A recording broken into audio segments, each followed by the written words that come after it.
This week in U.S. immigration news, we are going to cover DHS allowing non-citizens to report labor violations without jeopardizing immigration status, TPS deadline for Haitians, Mayorkas extends and redesignates Somalia for TPS, first group of migrants arrive under sponsorship program, can you get a financial sponsor for humanitarian parole? Final phase of processing expansion. DHS announced non-citizen workers who witness labor violations now are able to report the violations without fear of their immigration status being held against them. DHS will continue to use the authority from deferred action, which gives non-citizens the ability to work in the U.S. According to the agency, deferred action provides protection to non-citizen workers from threats of immigration-related retaliation from exploitative employers. DHS said that non-citizen workers often do not report labor violations due to fear of removal or other immigration-related retaliation. The registration deadline is February 3, 2023. This is very soon. If you are Haitian and arrive in the United States before August 3, 2021, you only have until February 3, 2023. You need to apply before that date. If you do not, then you are not eligible to apply in the future. Secretary of Homeland Security extended TPS for Somalia for an additional 18 months.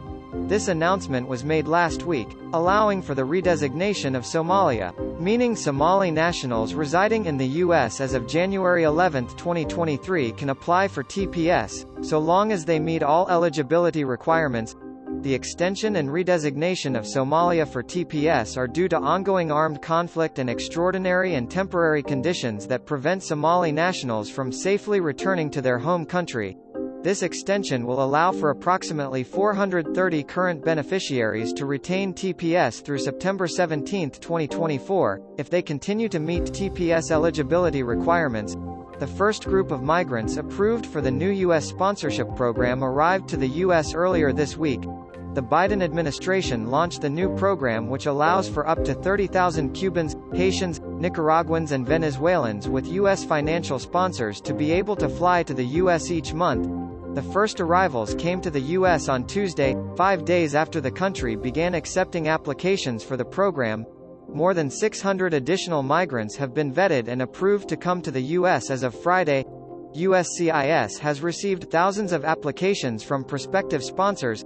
This program allows for migrants being sponsored to be granted parole, which will allow them to legally enter, live and work in the country on humanitarian or public interest grounds.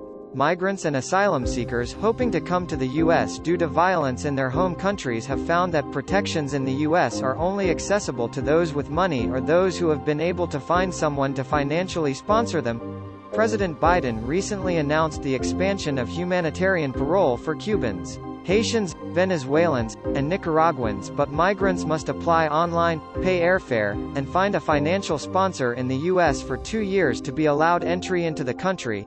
Many people in the U.S. are reluctant to sponsor people they do not know, fearing they will be liable for the debts of others. With the difficulty in finding a financial sponsor, there has been a 90% drop in Venezuelan arrivals after the policy shift in October. USCIS has announced the final phase of the premium processing expansion for Form I-140 under the EB-1 and EB-2 classifications. This phase applies to new petitions, in addition to all previously filed Form I-140 petitions under an E-13 multinational executive and manager classification or E-21 classification as a member of professions with advanced degrees or exceptional ability seeking a national interest waiver. Those who wish to request premium processing must file Form I-907, Request for Premium Processing Service. USCIS will expand premium processing to additional form types to increase efficiency and reduce burdens to the legal immigration system. Friends, show us some love and smash the like button. It doesn't cost you anything.